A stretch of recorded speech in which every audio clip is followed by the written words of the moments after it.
The world ended not with a bang, but with a sudden, gut-wrenching silence. 1 second, I was lost in the miniature jungle of my basement nursery, gently misting the delicate, newly opened pitcher of a Nepenthes veitchi, admiring its intricate peristome under the warm, specific glow of the overlying LED panel. The next second, click. Darkness. Not just the specialized grow lights winking out, but everything. The gentle hiss of the humidifiers ceased. The low hum of the circulation fans died. The digital temperature and humidity displays, 78, 2F 85.4% RH etched into my brain, went blank. The only sound left was the sudden, frantic beeping of the uninterruptible power supply, the UPS kicking in, a desperate electronic pulse keeping only the absolute bare minimum alive, the environmental sensors, and one tiny fan pushing air sluggishly through the now stagnant humidity. "No," I whispered, the word catching in my throat. "No, no, no, not now." Panic, cold and sharp, like ice water injected straight into my veins, seized me. This wasn't a collection of hardy geraniums or forgiving spider plants out on the patio. This was my sanctuary, my passion, years of work, hundreds, maybe thousands of hours and dollars invested in cultivating rare, demanding tropicals. Orchids that needed unwavering temperatures to bloom.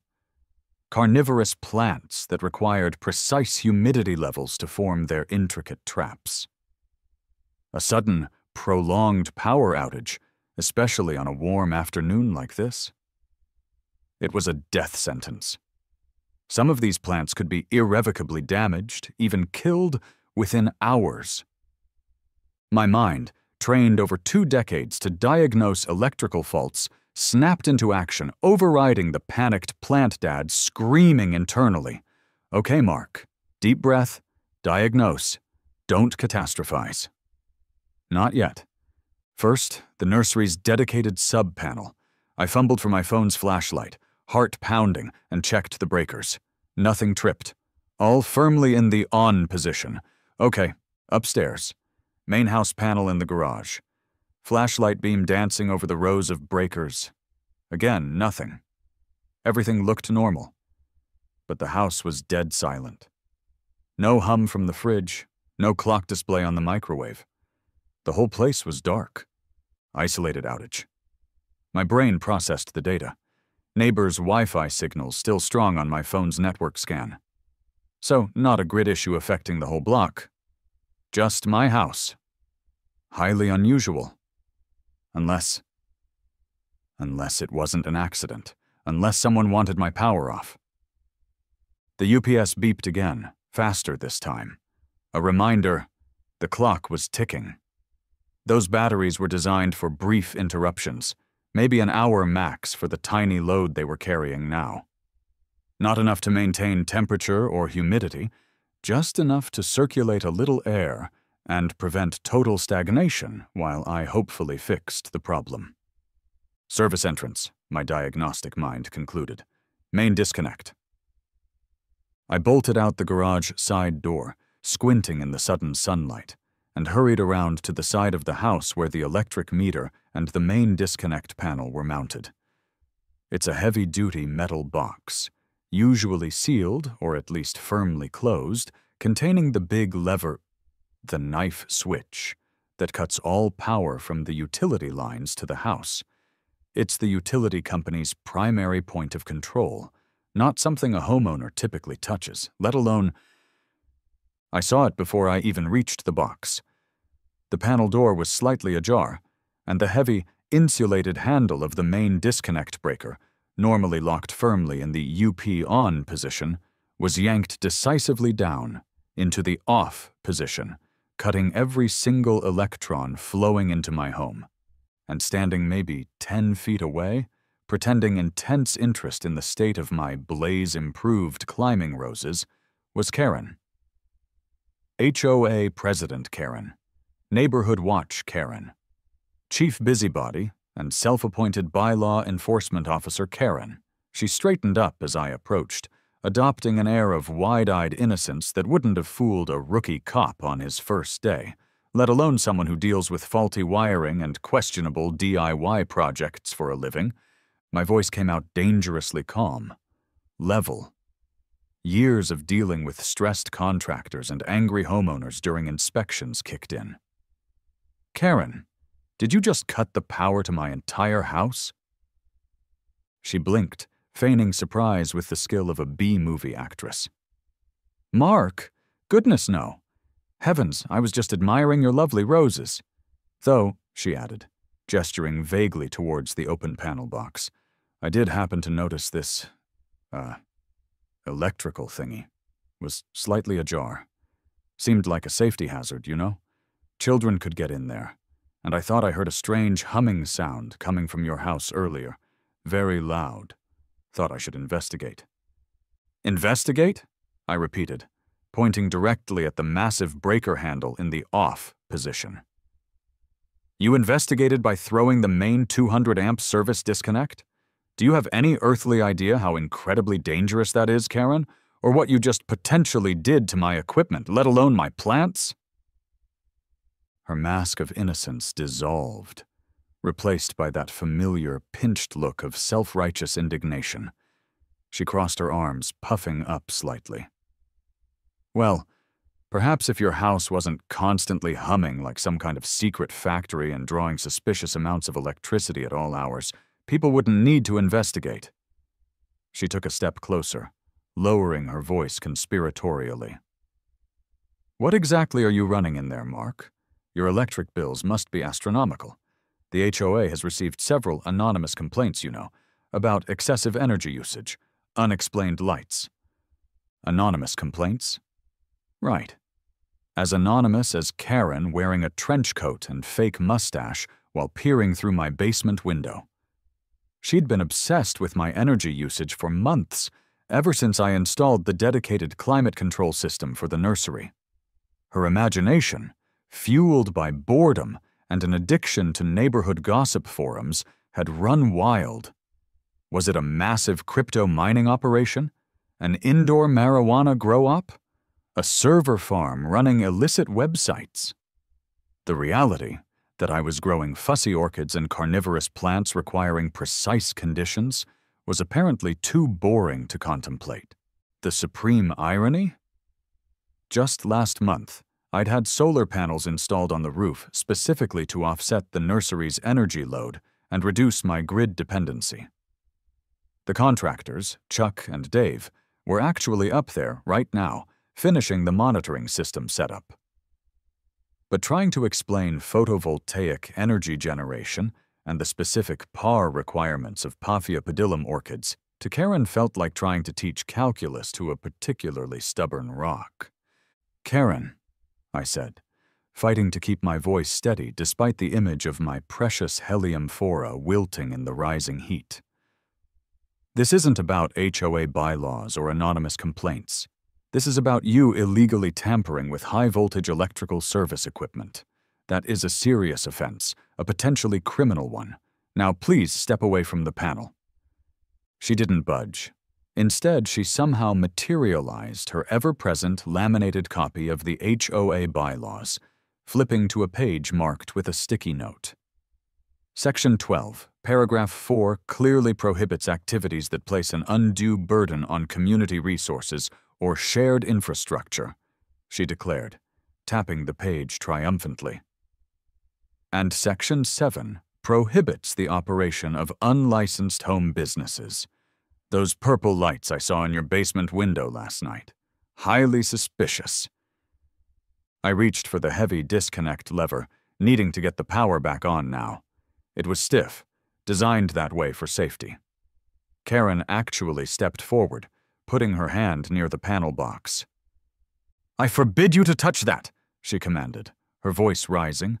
Not until we ascertain what kind of illegal operation you're running in there. This humming, the lights, it has to stop. I'm calling the police. Those are specialized horticultural LEDs, Karen, I practically yelled, losing my professional cool for a second. The image of my temperature-sensitive Dracula orchids suffering flashed in my mind. For my plants, orchids, Venus flytraps, sundews, not plutonium enrichment devices. Plants don't need that much power, she retorted, utterly convinced of her own assessment. I have begonias on my porch, and they do perfectly fine with regular sunlight. You are hiding something, Mark. I knew it. She fumbled for her phone, her fingers stabbing at the screen. Yes, 911? I need to report suspicious activity. Yes, 124 Willow Lane. There's excessive, undocumented energy consumption, strange noises, suspicious purple lights at night. I suspect an illegal home business, possibly involving drugs or something. The homeowner is becoming agitated and hostile. I closed my eyes for a brief second, pinching the bridge of my nose. She actually called 911 because I wanted to turn my own power back on after she illegally and dangerously shut it off based on her horticultural ignorance and paranoid fantasies. The sheer, unadulterated, weapons-grade audacity was almost breathtaking. Up on the roof, I saw Chuck and Dave pause their work, exchanging bewildered looks before peering down at the unfolding drama. Next door, Mr. Fitzwilliam's curtains twitched. Showtime in Sunny Meadows Estates. My poor Nepenthes were probably already starting to droop. The UPS batteries wouldn't last much longer. This situation was escalating faster than a voltage spike on an unstable grid, and Karen had just thrown gasoline on the fire. The police arrived with impressive speed, lights off, pulling smoothly to the curb. Officer Miller, whose weary expression suggested he'd personally handled every single one of Karen's previous trivial complaints over the years, stepped out of the driver's side. His partner, Officer Jenkins, younger and trying hard to project stern authority, came around the passenger side. Karen, naturally, intercepted them before they could even take 2 steps onto the lawn, launching into her pre-rehearsed narrative of civic duty and suspicious neighbors. "Officers, thank goodness you're here," she gushed, gesturing dramatically towards me and the silent house. "This man, Mark Riley, has been exhibiting highly suspicious behavior for months. There's excessive, undocumented energy usage. Our utility bills are shared infrastructure, you know? Strange humming noises at all hours, and these weird purple lights coming from his basement. I strongly suspect an illegal home business, possibly involving illicit substances, or maybe even those computer money things. When I investigated a potential safety hazard near his electrical meter just now, the box was open. He became extremely hostile and agitated." I waited patiently, letting her spew her nonsense. When she finally paused for breath, I stepped forward, keeping my hands visible and my tone calm. "Officers, my name is Mark Riley. I own this home. Miss Smith," I nodded towards Karen formally, "trespassed onto my private property moments ago and deliberately operated the main electrical service disconnect breaker." I pointed to the open panel and the clearly off lever, cutting power to my entire home without authorization or qualification. I continued. She did this based on completely unfounded suspicions about my hobby. I maintain a small, specialized nursery for rare and exotic plants in my basement, which requires precise climate control, lights, heat, humidity, air circulation. Her actions have not only potentially damaged sensitive and valuable equipment and irreplaceable plant specimens, but more importantly, she created an extremely dangerous situation by tampering with high-voltage service equipment she is absolutely not qualified or authorized to touch. That constitutes reckless endangerment, at minimum. Officer Miller and Officer Jenkins exchanged a look. The kind of look cops exchange when a routine neighbor dispute call suddenly takes a sharp left turn into potentially serious offense involving technical stuff we don't fully understand. They looked at the open panel box, the massive breaker handle clearly in the down position. They looked at Karen, radiating indignant righteousness. They looked at me, trying to project calm competence despite the internal screaming about my wilting orchids. Officer Miller sighed, a sound deep with the weariness of ages spent dealing with suburban drama. "Okay. Ma'am," he addressed Karen first. "Let's clarify. Did you physically flip this large breaker handle here?" Karen drew herself up. "I may have ensured it was in a safe, non-humming position. As HOA president, it is my duty to investigate potential bylaw violations and safety issues that could affect the community." Officer Jenkins stepped closer to the panel, peering at the lever. "So, you turned it off?" he asked bluntly. "It seemed the prudent course of action given the suspicious circumstances," Karen insisted. Just then, a voice drifted down from above. "Hey, officers! Down here!" It was Chuck, the chattier of the two solar contractors on my roof. He leaned over the edge, cupping his hand to his mouth. "We saw the whole thing. Clear view from up here. She walked right up to the box, fiddled with the door, then yanked that big lever down like she was starting a lawnmower. Then she started poking around his rose bushes like nothing happened." Dave, beside him, gave a slow, confirming nod. The officers looked up at the roof, then back at Karen, whose face was starting to flush. Witness corroboration, not good for her narrative. "Okay," Officer Miller said, turning back to me. "Mr. Riley, you mentioned a nursery and sensitive equipment." "Yes, officer," I replied, the urgency rising in my voice again as I thought of the dwindling UPS power. "The power outage is actively endangering years of work. Perhaps if you could see it quickly?" After a brief hesitation and another exchanged glance, they agreed. I led them through the garage and down the basement stairs. Karen tried to follow, but Officer Miller held up a hand. "Ma'am, please wait outside." I flipped the switch for the basement lights. Nothing. I used my phone's flashlight again. Even in the dim, flickering emergency light provided by the straining UPS, the nursery was impressive, if unusual. Rows of shelves held orchids mounted on cork bark, their aerial roots dangling. Terrariums housed carnivorous pitcher plants, sundews glistening with sticky dew, and Venus flytraps with their jaws held ominously still. Wires snaked neatly along the walls, powering the now silent fans, heaters, humidifiers, and LED panels.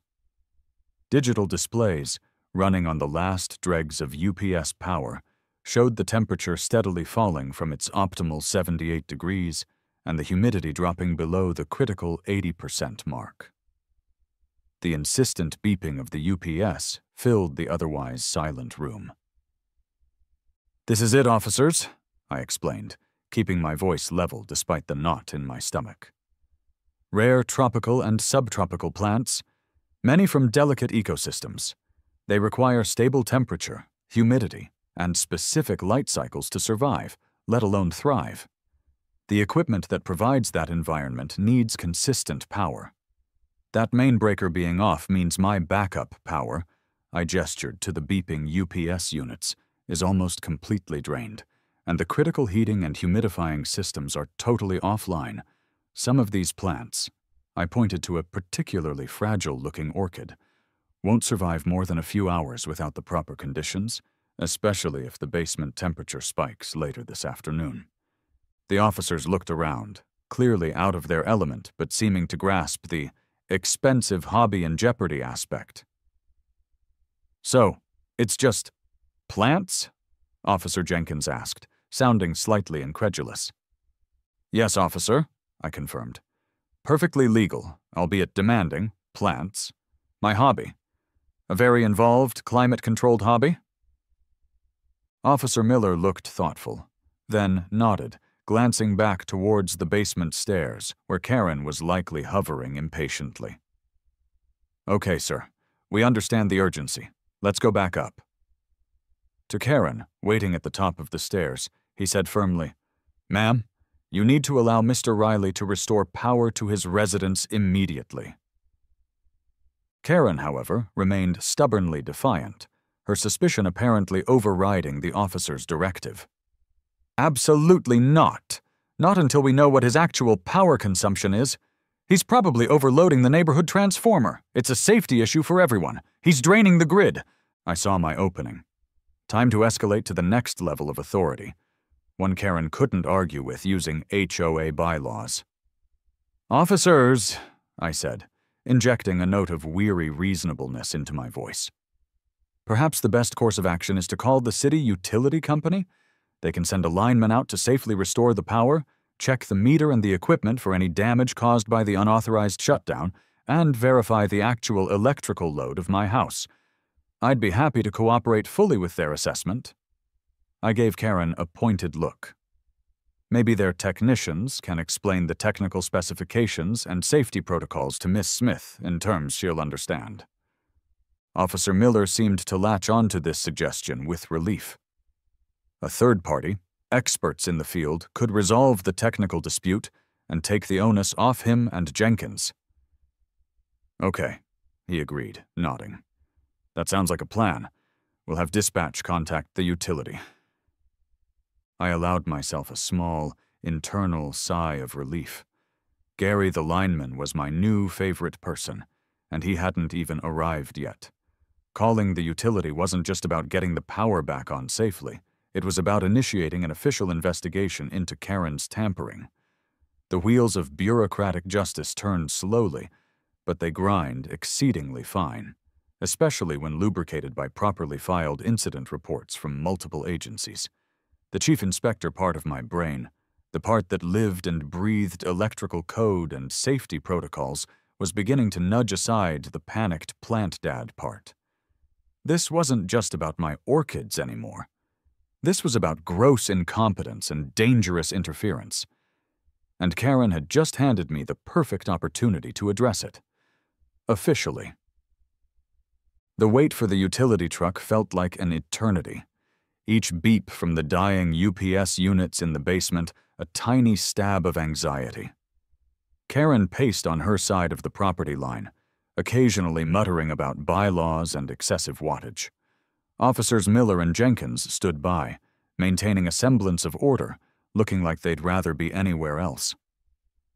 Up on the roof, Chuck and Dave continued their work, providing silent, elevated commentary through occasional headshakes and exchanged glances. Finally, the familiar white bucket truck from City Power and Light rolled up.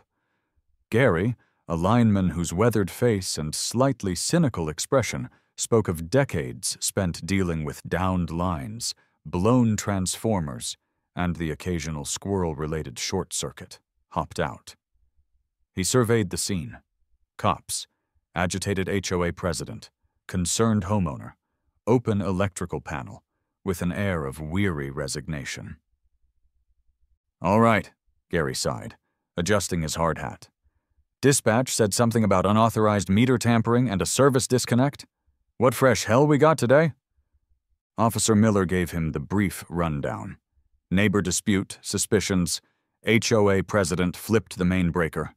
Homeowner needs power restored ASAP for sensitive equipment. Gary whistled low, looking at the massive lever in the off position. "Yanked the main service disconnect, huh? Wow. Haven't seen a civilian pull that stunt since old man Hemmings tried to stop the meter readers with a garden hose back in '98. He turned his gaze on Karen, who was puffing up defensively. "Ma'am," he called out, his voice carrying easily. "You do realize this here box," he patted the metal panel, "and everything inside it up to the meter is utility property, right? And messing with it is a big no-no, like potential federal offense level no-no in some jurisdictions, not to mention dangerous as all get out?" Karen started sputtering about humming noises and safety concerns and her presidential duty. Gary just ignored her, turning back to me with a, "Can you believe this?" "Look." "All right, homeowner, Mark, right? Let's see if she fried anything when she cowboyed this thing off." He pulled out his multimeter and other diagnostic tools, expertly checking the meter base, the lugs, the breaker contacts. His movements were efficient, practiced. "Looks okay superficially," he muttered, probing the connections. "Connections seemed tight. Breaker didn't show signs of a major arc flash when she threw it. Lucky. Could have been nasty." He looked up at me. "All right if I throw it back on? You sure your internal panel breakers are all set and ready to take the load?" "Panel's fine," I assured him, the relief making my voice slightly shaky. "All circuits are stable. Just get it back on, please. My backup power is literally about to die." With a grunt, Gary braced himself and firmly shoved the heavy lever back up into the on position. There was a solid thunk. Inside the house, lights flickered on. The faint hum of the air conditioner kicking in reached us. A wave of profound relief washed over me. My plants had power. Up on the roof, Chuck leaned over the edge again. "Hey, Gary," he yelled down.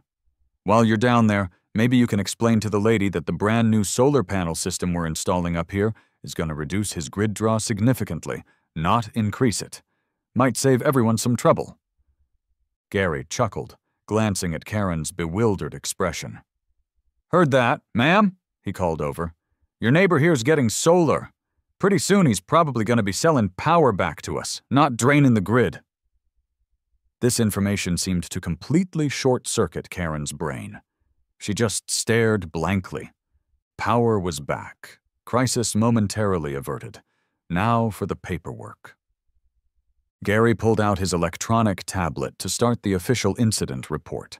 He took my information, then walked over to get Karen's details, which she provided with ill-concealed reluctance. He carefully documented the situation. Unauthorized operation of main service disconnect by unqualified third party. Identified as HOA President Karen Smith. Service interruption caused. Equipment inspected. No immediate damage apparent. Service restored. Recommend follow-up inspection and potential billing for service call and tampering investigation. The police officers took their own notes, comparing details with Gary. Officer Miller addressed Karen again. "Ma'am, as the utility worker stated, tampering with this equipment is a serious issue. You've received a warning from us regarding potential charges, like reckless endangerment, and you'll likely be hearing from the utility company's legal or security department as well." Karen looked pale now, the full weight of official consequences seeming to finally dawn on her. The HOA bylaws offered no protection here. As Gary was finalizing his report, I decided it was time to start laying the groundwork for the next phase. I stepped closer, ostensibly to check the report details. "Make sure you document the equipment specifics accurately, Gary," I said, pitching my voice loud enough for Karen and the officers to hear clearly. "Looks like a standard 200-amp residential service entrance, CL 200 meter, probably a Siemens load center judging by the breaker style. Looks like 4/0 aluminum SER cable from the weatherhead down to the meter base, properly grounded to a driven rod per code, as far as I could tell before Miss Smith interfered with the system. Wouldn't want any technical inaccuracies in the official report, you know?" Gary paused his typing, looking up at me with a slightly surprised expression.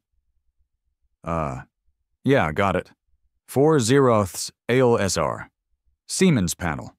You know your stuff, huh?" I just gave a non-committal shrug. "You pick things up when you own a house." Karen narrowed her eyes, suspicion flickering. Officers Miller and Jenkins exchanged another one of those glances. Dave, the quieter contractor, chose that moment to chime in from the roof, his voice carrying clearly in the afternoon air. "Yeah, Mark knows his wiring all right.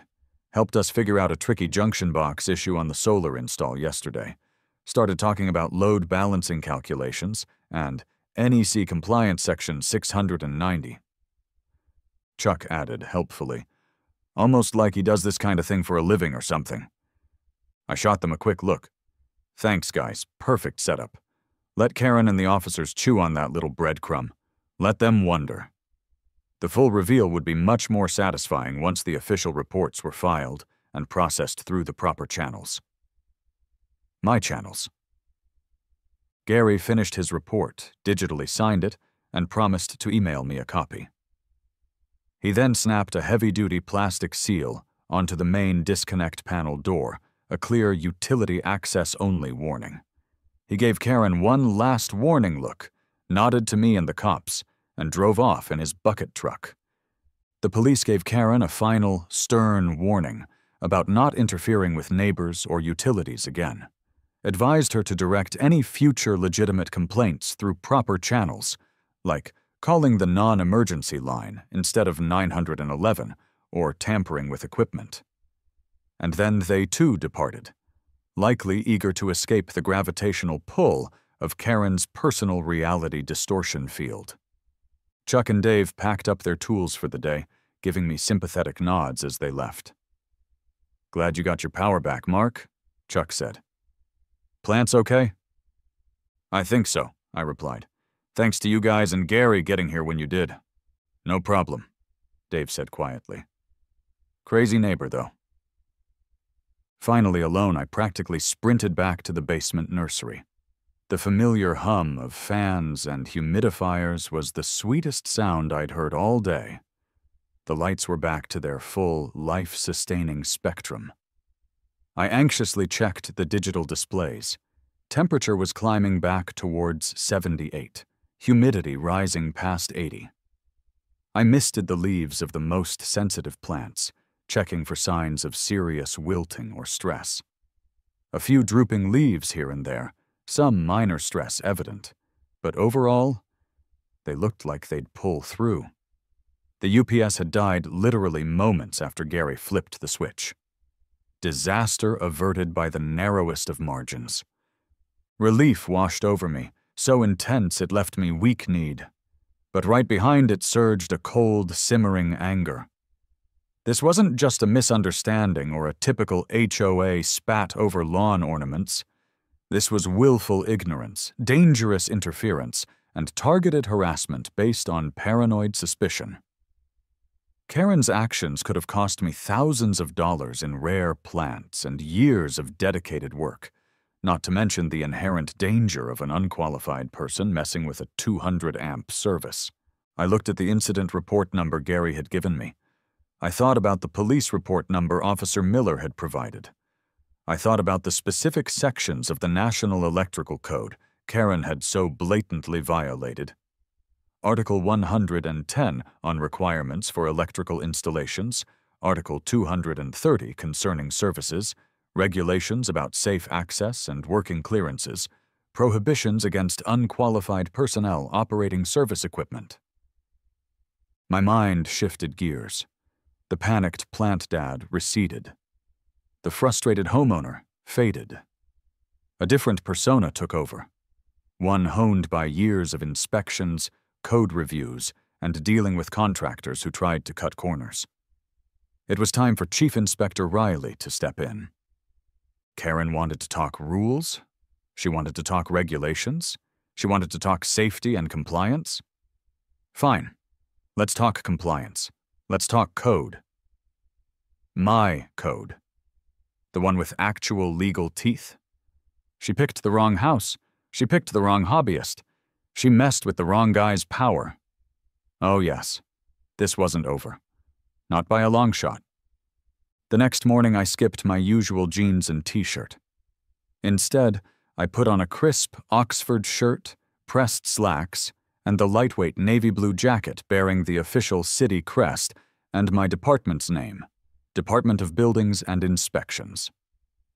I clipped my official city ID badge prominently to the jacket pocket. Armed with a standard inspection clipboard, a copy of the city's adopted electrical code handbook, and a sense of righteous purpose, I walked across the street. I rang Karen's doorbell. It took a moment. Then the door opened.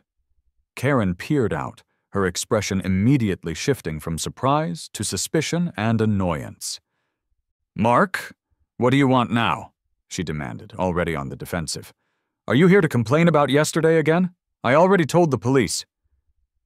"Good morning, Miss Smith," I interrupted, keeping my voice calm, level, and utterly professional. The voice I used on construction sites and in official meetings.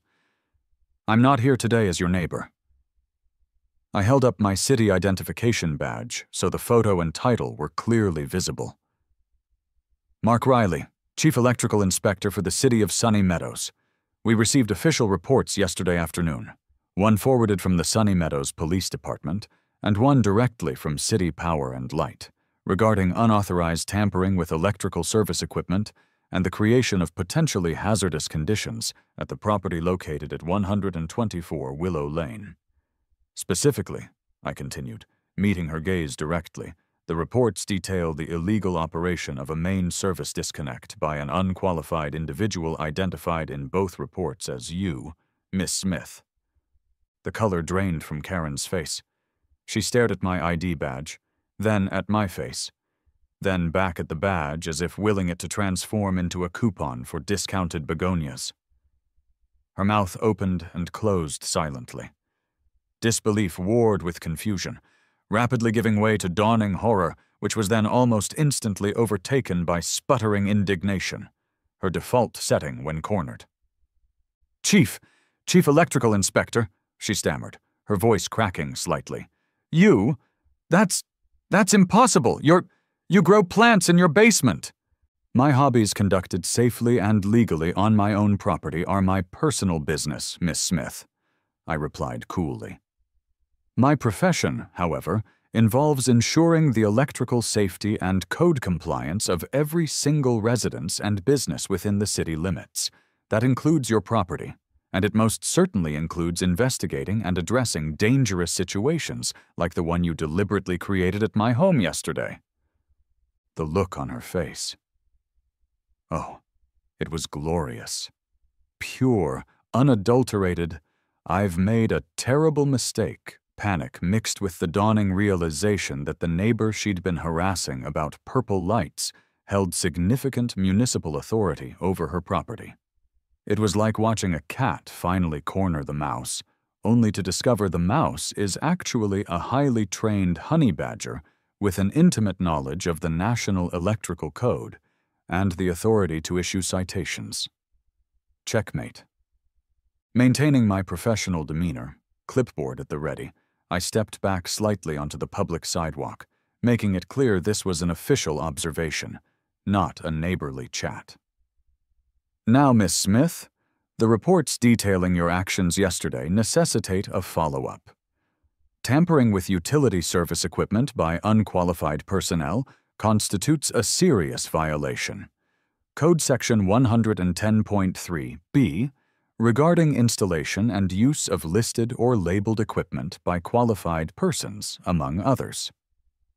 Furthermore, your admitted motivation, suspicion based on energy use and strange lights demonstrates a fundamental misunderstanding of electrical systems and safety protocols, which raises concerns about potential hazards originating from your own property. I made a note on my clipboard. Therefore, pursuant to City Ordinance 74B, authorizing safety inspections following documented hazardous incidents, I'll begin with a preliminary visual assessment from the public right-of-way. I gestured towards her house with my pen. Let's start with the service entrance area on your own home.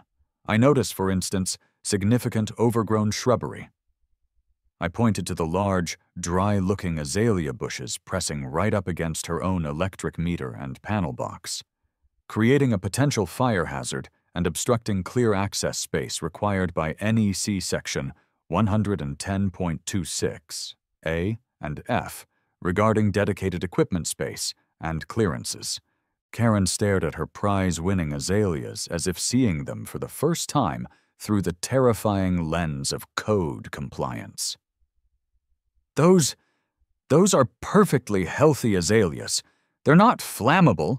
They provide lovely curb appeal. Code requires specific clearances for safety and utility access, Miss Smith, I stated flatly, making another note. Regardless of horticultural awards or curb appeal. Also, I continued, my eyes scanning the front of her house, I observed several outdoor extension cords powering those decorative lanterns along your walkway.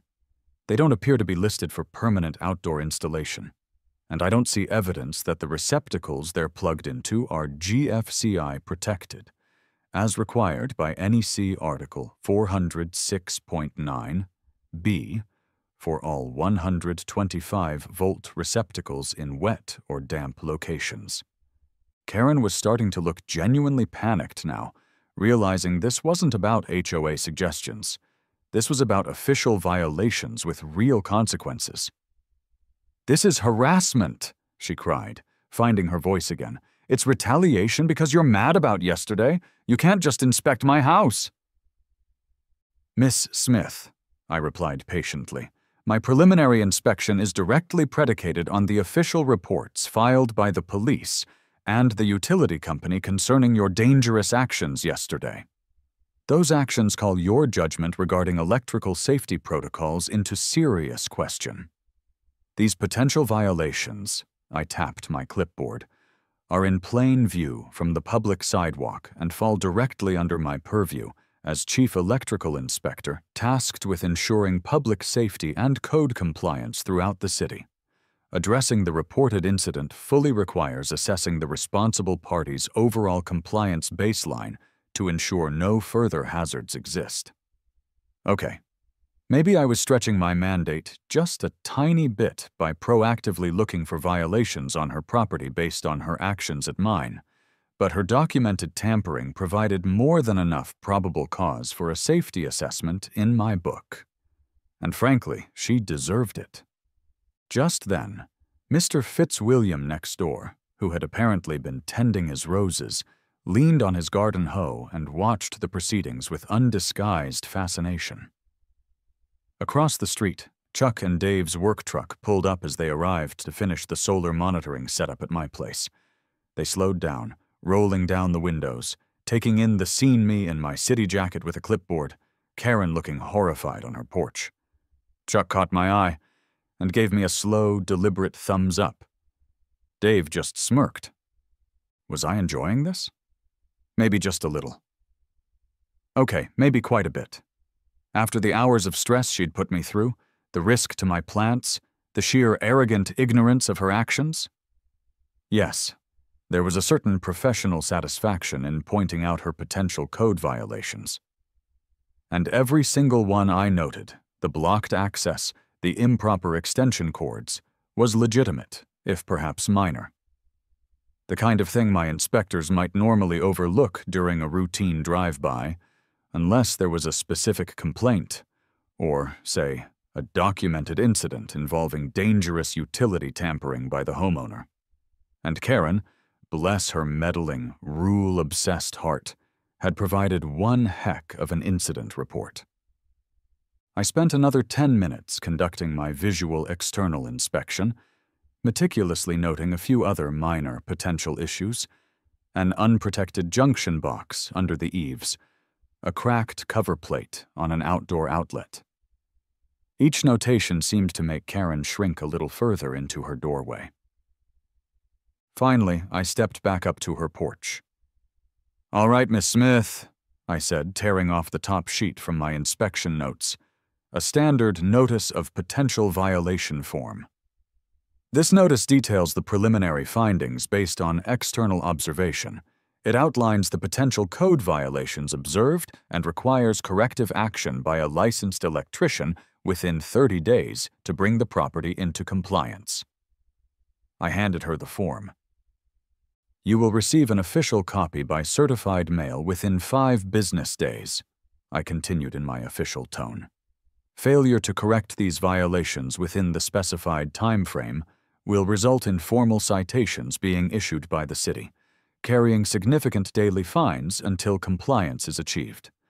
Furthermore," I added, "letting this land with appropriate weight.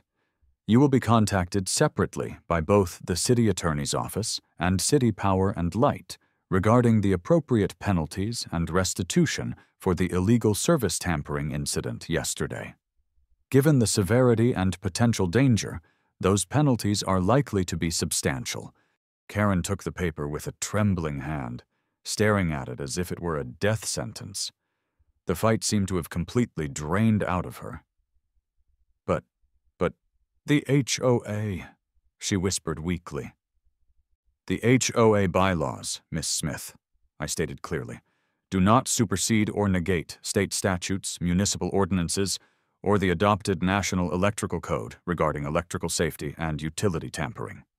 As HOA president, you, more than anyone, should be aware of the hierarchy of regulations. I gave her a final, brief, professional nod. I strongly advise you consult with a licensed electrical contractor immediately to address the issues noted. Have a safe day. Without waiting for a reply, I turned and walked back across the street to my own house, leaving Karen standing stunned and silent on her porch, clutching the violation notice. As I reached my driveway, Chuck called out from the roof, a wide grin on his face. Looks like the chief inspector found a few things that weren't quite up to code over there, huh, Mark? Dave added dryly from beside him. Shocking. I couldn't help but smile faintly. Just ensuring community safety, gentlemen, I called back, making sure everything's grounded. Weeks later, peace, or at least a stunned truce, reigned on Willow Lane. My nursery thrived. The new solar panels hummed quietly on the roof, soaking up the sun, and my electric meter often ran backward during the day, much to my satisfaction. My plants, fully recovered from their near-death experience, flourished under the stable, code-compliant power. Karen, I heard through the neighborhood grapevine, which flowed primarily through Meister Fitzwilliam, had indeed received hefty fines from both the city and the utility company for the tampering incident. She'd also been forced to hire Wilmcoen Lukkerbayon, electric contractors, at considerable expense, no doubt, to fix the various minor code violations I'd noted on her own property. She was rarely seen outside, and when she was, she scurried back indoors if she saw me. Killer the Terrier was now walked exclusively on a very short leash, looking perpetually nervous. Rumor had it she was considering resigning as HOA president at the end of her term, citing personal reasons. One quiet evening, I was in the nursery, admiring a newly opening bloom on a phalaenopsis orchid, a delicate spray of white petals with a vibrant magenta lip. The air was warm, humid, filled with the gentle hum of fans and the scent of damp sphagnum moss. Everything was precisely as it should be, stable, controlled, safe. I thought back to the chaos of that afternoon weeks ago. The panic, the confrontation, the sheer unbelievable irony of Karen in her quest to enforce her petty rules, managing to target the one person in the entire city uniquely positioned to bring the full weight of actual electrical code down upon her head. Sometimes knowing the code isn't just about preventing fires or electrocutions. Sometimes it's about ensuring a certain level of karmic voltage regulation in the universe. Karen wanted rules? She got rules. Not the arbitrary, laminated kind she wielded like a weapon, but the real, enforceable kind, grounded in safety and physics. And maybe, just maybe, she'd finally learned not to mess with things she didn't understand, especially when those things belonged to the chief electrical inspector.